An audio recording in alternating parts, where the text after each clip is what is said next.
Welcome to the Fearlessly Fertile Podcast, episode 329, A Fearlessly Fertile Miracle Papa. Chris's story. From 0% chance of getting and staying pregnant to pregnant naturally. Loves, I'm so excited to be here with you this week. I'm coming to you from Destin, Florida.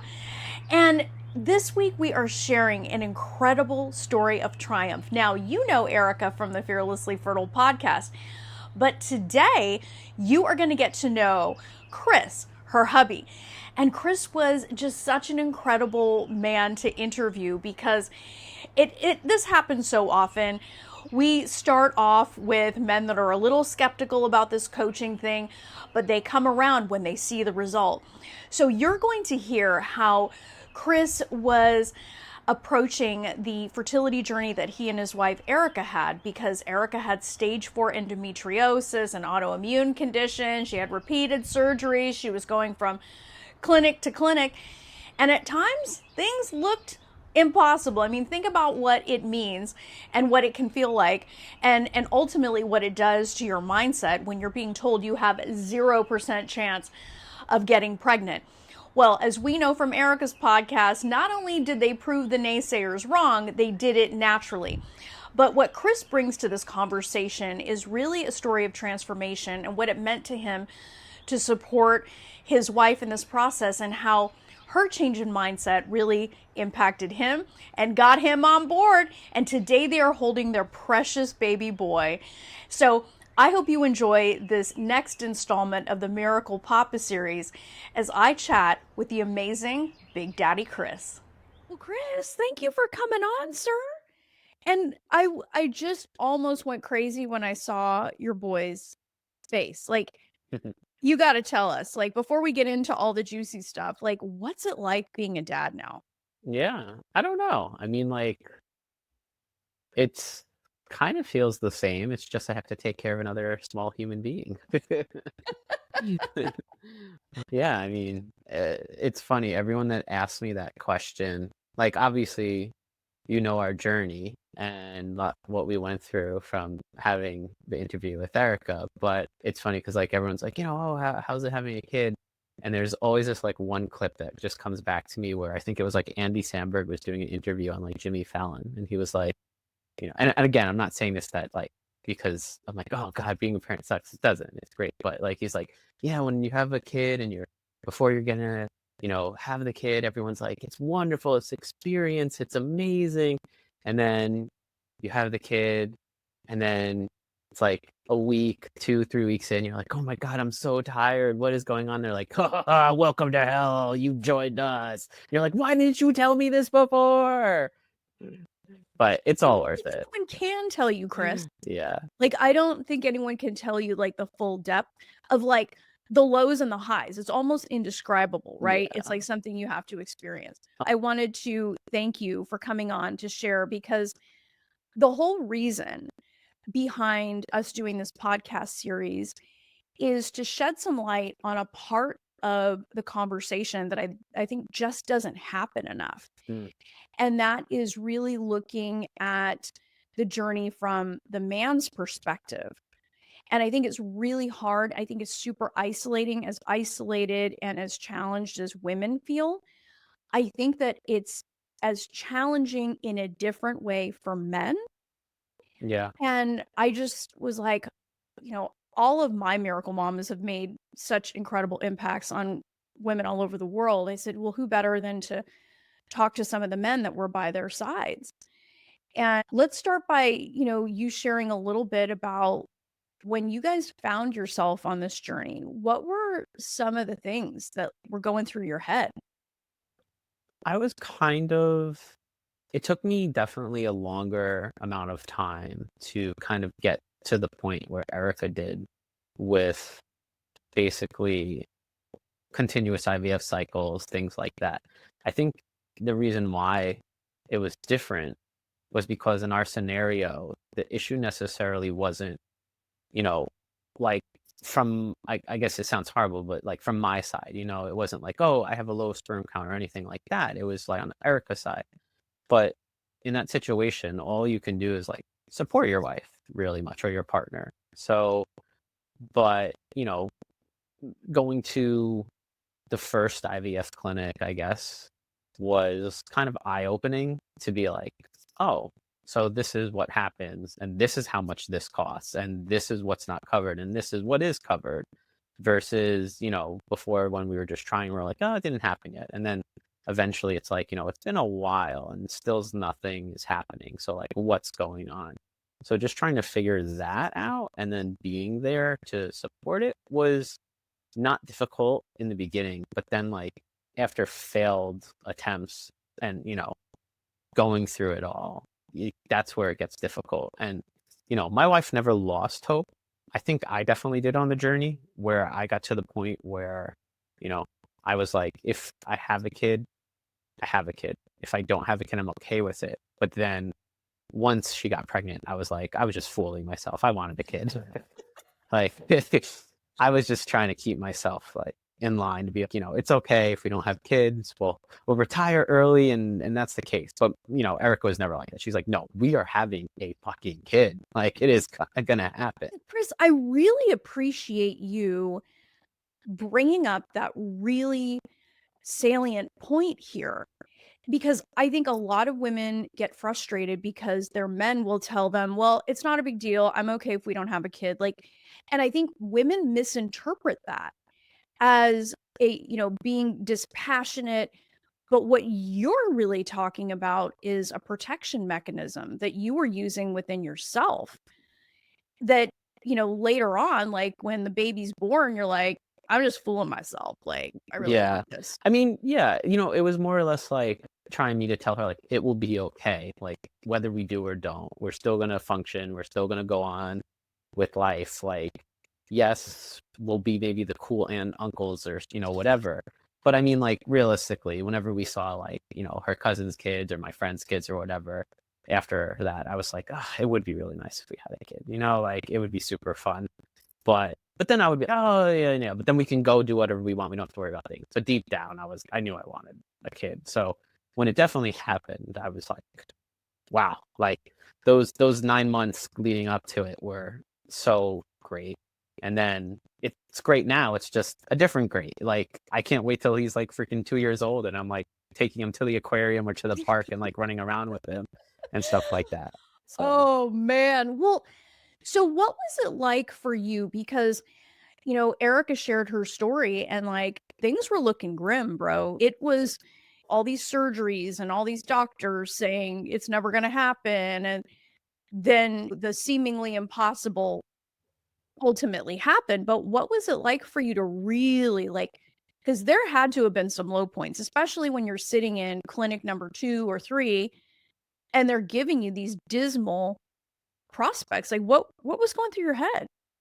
I mean, the first clinic that we went, well, I wouldn't say all the clinics necessarily were in the situation where they were dismal. Like we went to one clinic in the city, and the doctor had very good compassion. Like, and she was just, we're gonna make this happen. Unfortunately, it didn't happen with her, but she gave us like a little bit of hope, and I really liked her to be like, give that compassion, saying, we're gonna try, we're gonna try, we're gonna do it.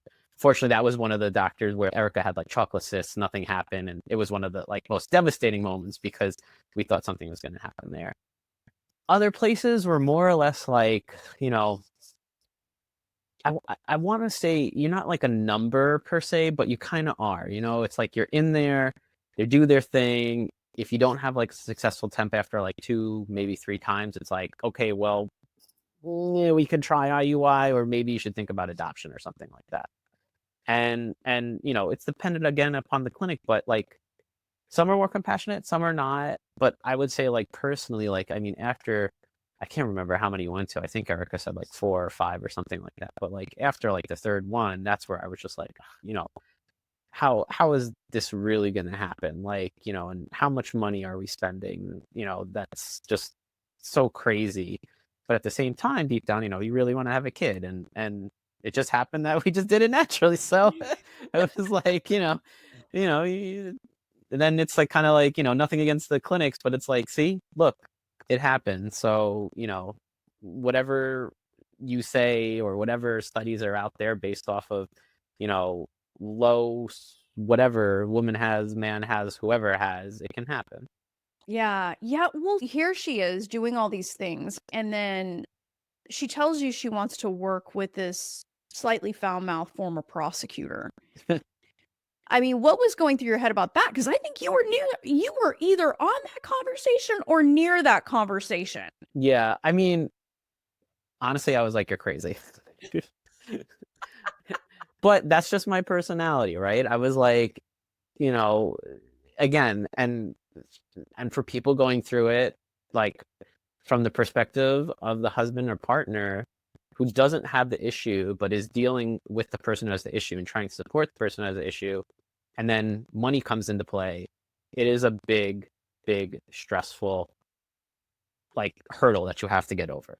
And my wife was very like, I'm just going to throw everything that I have into this. And I'm like, we can't just throw everything we have into this. It needs to be discussed. It needs to have a realization of like what we can and can't do and afford. However, I didn't take really into account, again, from my perspective, what you call your, I forgot what you call it, like your support crew, your bunk crew or whatever Your it bump is. squad. Yeah, your bump squad. Yeah, your bump squad.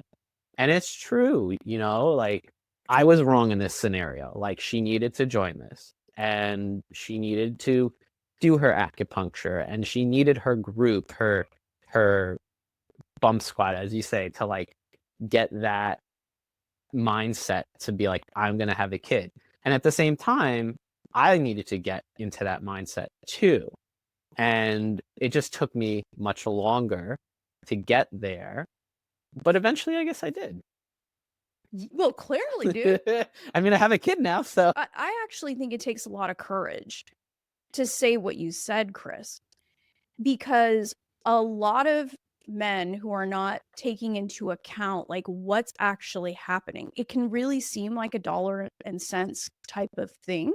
Yeah. But there was something in you that had to have shifted because you're not a man prone to flights of fancy. If you really wanted to, you could probably nap. But there was something in that moment that made you really support her in this because I remember that. What do you think that was? It was to the point of where I could say that's all she wanted. And like I said, I think a switch happened where it's like, that's what I wanted to eventually. Like I was just kidding myself to be like, you know, oh, if I don't have a kid, I don't have a kid. But like, you know, to the point where I was getting upset and crying that I didn't, you know, when we had the next failed cycle.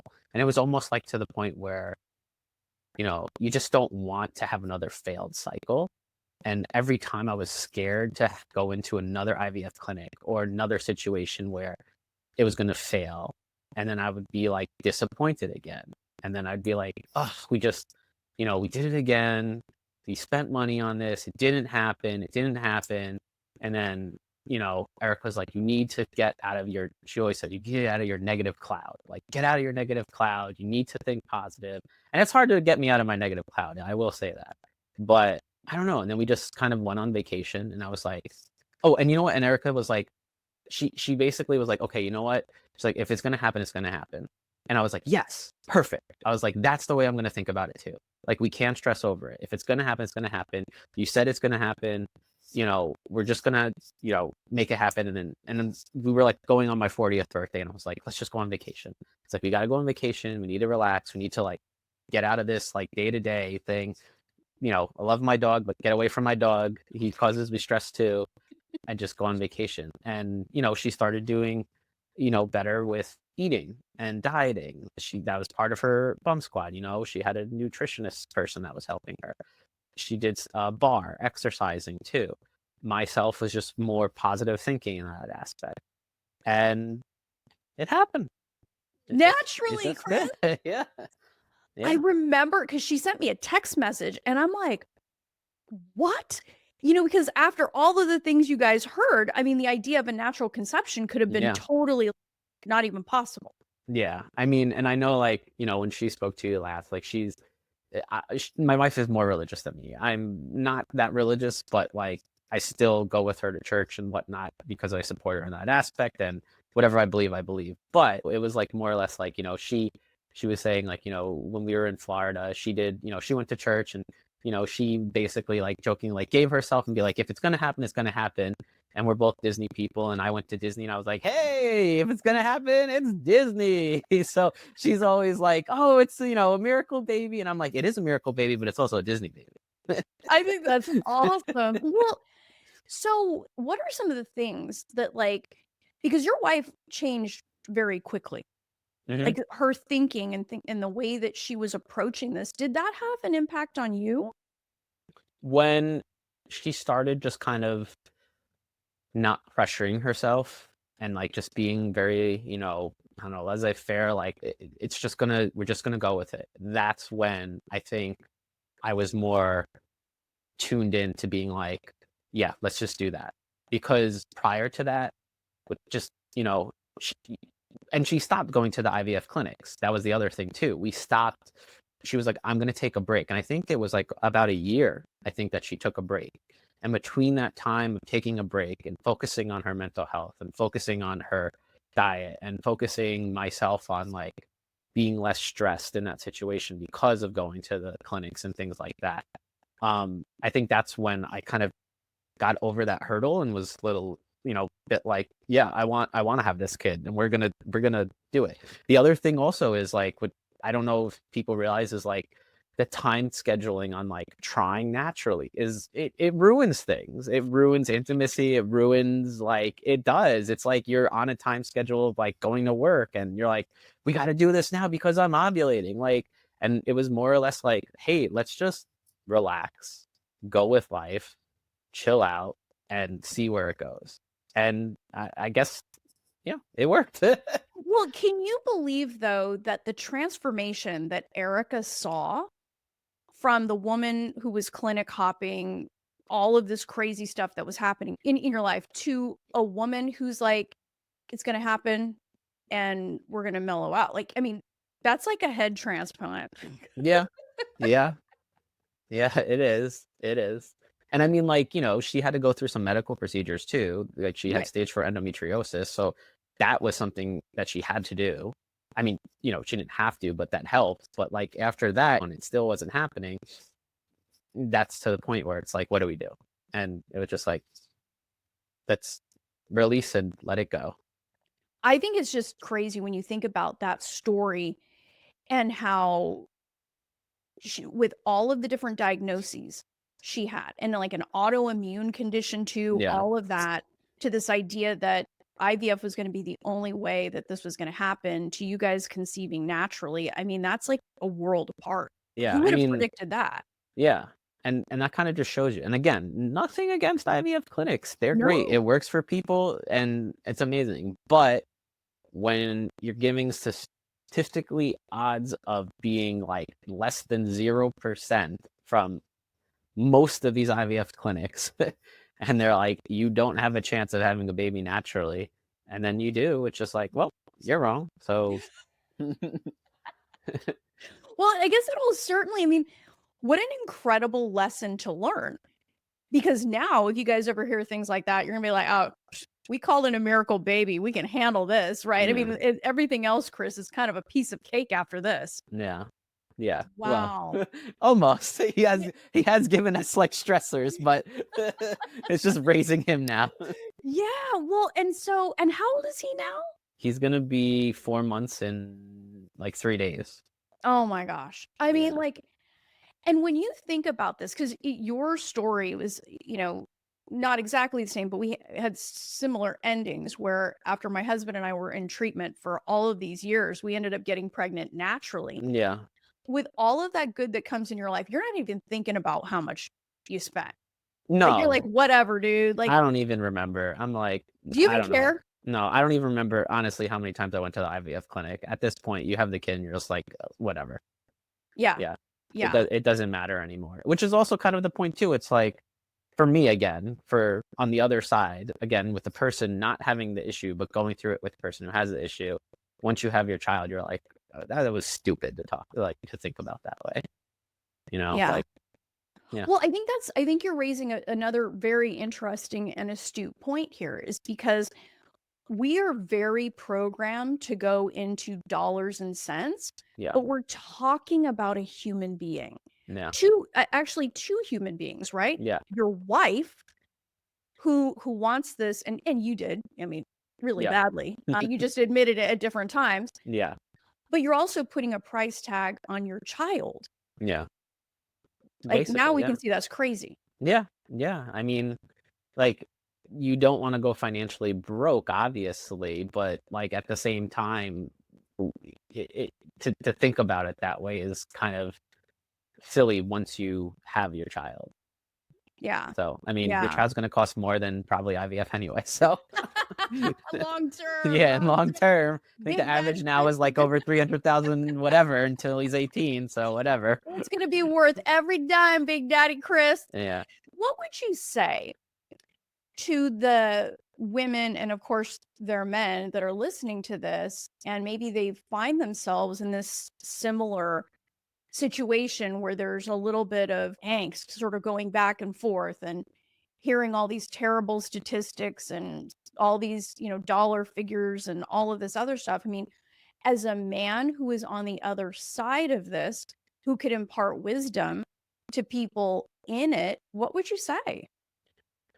Yeah. I mean, I would say don't get caught up in the numbers. I mean, be realistic of the situation, right? That was that was me. I was getting caught up in the numbers. I was being unrealistic, but also realistic in the sense where unrealistic saying, "Oh, this isn't really going to happen," when it could happen, and then becoming realistic to say, "Okay, well, maybe it will happen, and we will have a kid, but we need to kind of rethink our strategy of constantly going to every clinic and figuring out, and then going to another clinic, and then figuring out another procedure, and then going to another one, and paying this and doing that, and just kind of like rewiring your brain to be like, okay, let's just chill. Let's take a minute, take a step back, figure out what makes each of us happy, incorporate that to how we're going to have a kid, go about your life, try to feel good about what you're doing, you know, relaxing, doing things for yourself, and maybe it will happen." And I don't know, I just feel like it did. I feel like we just kind of tried to take the pressure off of ourselves by dealing with so much statistical analysis of like, you're in a situation where it's not going to happen, and just being like, honestly, like, fuck that. I'm going to go and just do me, do us, and we're going to figure it out and see what happens. And whilst like thinking that, then changing your mindset to be like, it is going to happen. And that was really hard for me. Like I was saying, like, to get to that point where it's saying it is going to happen, that made me believe it, more once I started thinking that way. And then also going on vacation. But yeah. Yeah, in Disney. Yeah. Well, I think that's really, really smart, Chris, because I think with Erica making that shift, that rubbing off on you and you guys coming together and really just like this is happening. Like when women hear me say it's just a decision, I think it's hard for them to conceptualize sometimes that you're just going to decide to be successful because Yeah. basically when somebody, like Erica is basically being given a 0% chance, she had to believe bigger than what anybody in a white coat could have said to her. Yeah. And that actually, you deserve a giant gold star, Chris, because you had to believe in that same vision. Because your wife's not an idiot, right? Like you guys came together and had to share that vision and throw caution to the wind and have the courage to go and live your lives. I mean, you're living proof of the mind body connection, Chris. Like really, like I mean literally because what happened for you guys doesn't make any sense on Yeah. paper. It's a lot. I know like some people like unfortunately don't get through it, whether their partner leaves or divorce or whatever. It's a lot. It's a toll on yourself emotionally and physically. It just is. And me personally, I know for myself, I avoid conflict when I can or whatever. I'm not very like, you know, we can do it, but you just kind of have to get into that mood set, I guess, a bit. Well, for the shit And that matters, dude, right? Like, I yeah, mean, for the shit that matters, you'll fight for it. yeah, and don't put so much pressure on yourself. That's what I always like kind of told my wife is like, if it will happen, it will happen. Like, stop thinking about like, let's see, I don't even remember like when we were going through it. I remembered all the terms. I don't even remember any of the terms anymore. Like low AMH, I think it was, or whatever. I was like, stop thinking about that. Like it will happen. It will happen. And obviously everyone says like, everyone we were with, oh, it will happen. It will happen. At that point in time, you're like, shut up. Like, no, it's not going to happen because I have to go and do these things and take these drugs and all that. And like, just relax. Don't constantly think about it. Just go about your way, do what you need to do, get your support system, a positive outlook on life, and it will happen. I think that's so true. I got to tell you, you're married to an extraordinary woman, Chris, because Erica is like a star student. Like she wasn't playing. Yeah. Wasn't playing at all. Yeah. But it also made it really awesome to coach her. And I just couldn't be happier for the two of you. And like, oh, baby Shady's so cute. He's just adorable. And what's crazy is, so we had him in October and we were like, oh, we have the youngest cousin now out of all of her cousins. And now he's the third youngest because now her other cousin just had a kid and like 3.5 months apart. And then like 2 weeks ago, we just found out her other cousin is pregnant now too. So now she's the third oldest.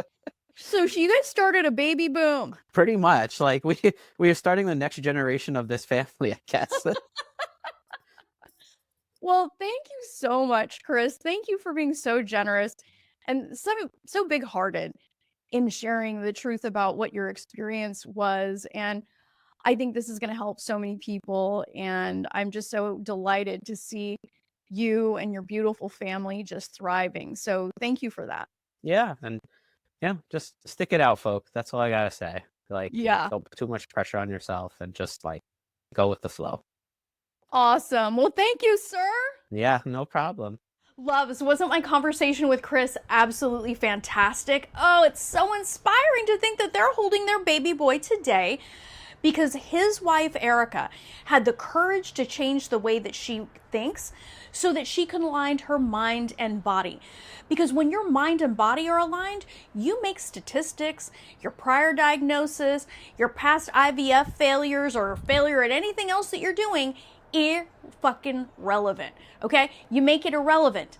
And that is the power of the mind-body connection, because when your mind and body are working together, you can make the seemingly impossible possible.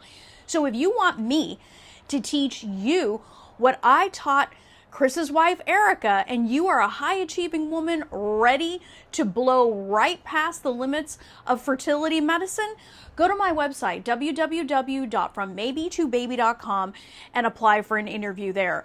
My methodology, as you can see in Chris's interview and in Erica's, has proven to help women get and stay pregnant in the face of the most insane odds. So if you want some of that, go to www.frommaybe2baby.com and apply for an interview there. We help high-achieving, high-performing women make the seemingly impossible possible. That is the power of mindset. Till next time, change your mindset, change your results. Love this episode of the Fearlessly Fertile podcast? Subscribe now and leave an awesome review. Remember, the desire in your heart to be a mom is there because it was meant for you. When it comes to your dreams, keep saying hell yes.